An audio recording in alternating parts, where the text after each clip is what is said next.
दोस्तों नमस्कार, मैं आरबी सिंह। जैसा आप जानते हैं कि लॉकडाउन का चौथा चरण कल से यानी 18 मई से शुरू हो गया है और यह 31 मई तक चलेगा। अब लॉकडाउन के इस दौर में मैं ये देख रहा हूँ कि विद्यार्थियों में एक अनिश्चितता का दौर चल रहा है, चाहे वो स्कूल के विद्यार्थी हों, कॉलेज के विद्यार्थी हों, राज्य सेवा परीक्षा देने वाले विद्यार्थी हों या अन्य परीक्षाओं के विद्यार्थी हों। लेकिन यहाँ मैं फोकस करूँगा MPPSC देने वाले विद्यार्थियों पर। अब ये सत्य है कि अनिश्चितता का दौर तो है, लेकिन लॉकडाउन में हमें अपने मस्तिष्क को लॉकडाउन नहीं होने देना है, उसे खुला रखना है, तभी इस परीक्षा में हम सफल हो पाएंगे। मैं उन विद्यार्थियों से कहना चाहूँगा जो इसकी तैयारी कर रहे हैं, वो कंफ्यूज हैं और उनका कंफ्यूज होना भी स्वाभाविक है। वो ये जानना चाहते हैं कि ये परीक्षा कब होगी भी कि नहीं। और मुख्य परीक्षा 2019 के बारे में यही प्रश्न है। 2020 की प्रारंभिक परीक्षा जो पहले मई में होनी थी, उसके संबंध में भी यही प्रश्न है विद्यार्थियों के मन में। मैं उन्हें यह कहना चाहूँगा कि शासन में प्रशासकों की आवश्यकता सदैव से रही है। बिना प्रशासकों के शासन नहीं चलाया जा सकता। इसका मतलब ये हुआ कि परीक्षा तो निश्चित तौर पे होगी। हाँ, ये अलग बात है कि वो निर्धारित समय पे नहीं हो पा रही है। अतः जो भी विद्यार्थी हैं वो यह मन में बिल्कुल भ्रम न रखें कि परीक्षा नहीं होगी। परीक्षा होगी। मेरा इसमें अनुमान यह है कि परीक्षा सितंबर के अंतिम महीने में हो सकती है। एक संभावना व्यक्त कर रहा हूँ और ये है संभावना मुख्य परीक्षा 2019 के बारे में। और यदि हम प्रारंभिक परीक्षा 2020 की बात करें तो यह इस वर्ष के अंत तक हो सकती है। अब आयोग चाहेगा यदि विज्ञापन जल्दी निकाल देते हैं, यदि सितंबर अक्टूबर तक विज्ञापन निकल जाता है तो ये जल्द इसी वर्ष हो जाएगी। यदि इसके आयोग अब ये सब कुछ ये जो व्यक्त कर रहे हैं, हम लोग चर्चा कर रहे हैं, ये एक अनुमान पे आधारित है। अब ये सब कुछ डिपेंड करेगा कोरोना के अगले फेजेस पे, क्या पोजीशन बनती है। हाँ, लेकिन इतना जरूर है कि एग्जाम होगी। कब होगी ये कोरोना के फेजेस पे डिपेंड करेगा, समय आगे पीछे हो सकता है।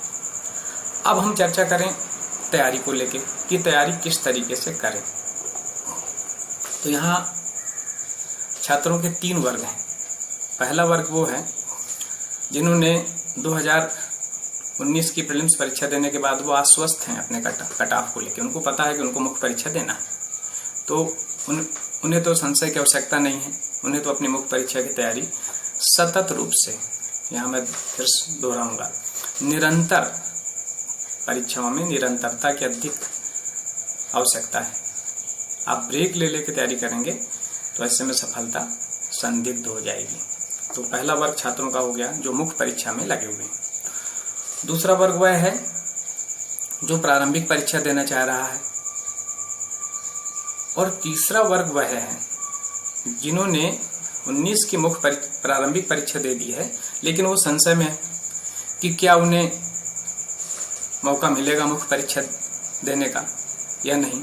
तो मैं तीनों ही वर्ग के विद्यार्थियों के लिए रणनीति डिस्कस करना चाहूँगा। पहले वे विद्यार्थी जो अपनी मुख्य परीक्षा 19 को लेके आश्वस्त हैं, उन्हें मैं बताना चाहूँगा कि उनके पास लगभग 4 महीने का समय बचा है। इससे ज़्यादा भी हो सकता है, लेकिन एक लगभग अनुमानित समय है। अब हम यदि मुख्य परीक्षा के सिलेबस को देखें तो 6 पेपरों में से आप हिंदी, 5वां पेपर सामान्य हिंदी का है और 6वां जो निबंध का है, इसकी तैयारी तो सतत रखें। इसे आप अपने को दिनों में नहीं बांटना है कि हम इसको 5 दिन में या 10 दिन में कर लेंगे। इसकी तैयारी हमेशा थोड़ा थोड़ा करके करते रहें। आपको पता भी नहीं चलेगा, इन दोनों पेपरों की तैयारी स्वतः हो जाएगी। जरूरत है इसको डेली आधा घंटे 1 घंटे दें आप। अब बात आती है प्रथम, द्वितीय, तृतीय और चतुर्थ प्रश्न पत्रों की। जैसा कि आप जानते हैं कि प्रथम प्रश्न पत्र में इतिहास, जिसमें भारतीय इतिहास और विश्व इतिहास के बिंदु शामिल हैं, और साथ ही भूगोल, साथ ही उसी में फर्स्ट पेपर में ही जल प्रबंधन और आपदा प्रबंधन। द्वितीय प्रश्न पत्र में खंड आ और खंड बा, ये बताना भूल गया, दोनों ही खंड आप जो तैयारी कर रहे हैं पता ही है उन सभी को। द्वितीय प्रश्न पत्र में संविधान है एवं राज्य व्यवस्था और साथ ही सामाजिक मुद्दे, जिसमें शिक्षा, स्वास्थ्य और विभिन्न वर्गों के सशक्तिकरण के संबंध में प्रावधान है। तृतीय प्रश्न पत्र की बात करें तो विज्ञान एवं तकनीकी है और साथ ही भारतीय अर्थव्यवस्था है। चतुर्थ प्रश्न पत्र में एक ही खंड है, उसमें मतलब खंड आ और खंड बा नहीं बांटा गया है, सिंपल एक खंड है जिसमें एथिक्स है। एथिक्स में हाँ, हम अपने सुविधा के लिए दो भागों में बांट सकते हैं, जिसमें एक खंड में हम रख दें विचारक या दार्शनिक जो 15-20 हैं, और दूसरे खंड में हम रख दें एथिकल वैल्यूज जो से रिलेटेड जो क्वेश्चन हैं उनको। अब इन मोटा मोटा अनुमान ये हो जाता है कि इन चारों पेपर में आप 4 महीने में डिवाइड करें तो 1 महीने प्रति प्रश्न पत्र आ रहा है, और यदि खंड आ और बाकी दृष्टि से देखें तो 15 दिन प्रति खंड मिल रहा है हमें। तो हमें अपनी रणनीति इस तरीके से तैयार करना है। एक तो दीर्घकालिक रणनीति आपकी हो गई कि 4 महीने में पूरा सिलेबस खत्म करना है। दूसरा, आपको इसको खंडों में बांट लेना है, बिना खंडों में बांटे तैयारी नहीं होगी, है ना। आप देख रहे होंगे लॉकडाउन के दौर में कि लोगों ने सोचा कि मार्च में तो कंफ्यूजन में ही निकल गया, कंफ्यूज थे कि तैयारी करें रुकें, अव्यवस्था मतलब भागम भाग की स्थिति थी, तो मार्च उनका निकल गया।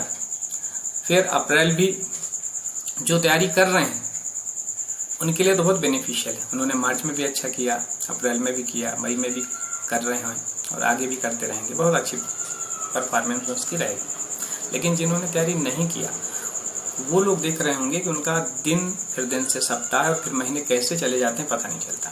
तो उसके लिए जरूरी है कि हम अपने पूरे सिलेबस को, जो निर्धारित समय है हमारे पास एक अनुमानित 4 महीने का, उसमें बांटें।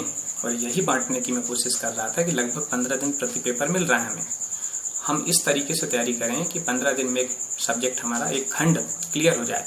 लेकिन यहाँ मैं फिर कहूँगा कि अगले 15 दिनों में सिर्फ एक ही खंड पकड़ के मत बैठे रहें आप कम से कम 2 खंडों की तैयारी करें। फर्स्ट पेपर का आ खंड ले लें, सेकंड पेपर का बा खंड ले लें, अपनी सुविधा अनुसार लें, लेकिन कम से कम 2 की तैयारी साथ में करें। क्योंकि एक ही यदि आप खंड पढ़ते रहेंगे तो कभी कभी मोनोटोनस हो जाता है, मतलब मन नहीं लगता यार, ऐसा लगता है कि 1-2 घंटे सवेरे पढ़ लिए तो बहुत हो गया।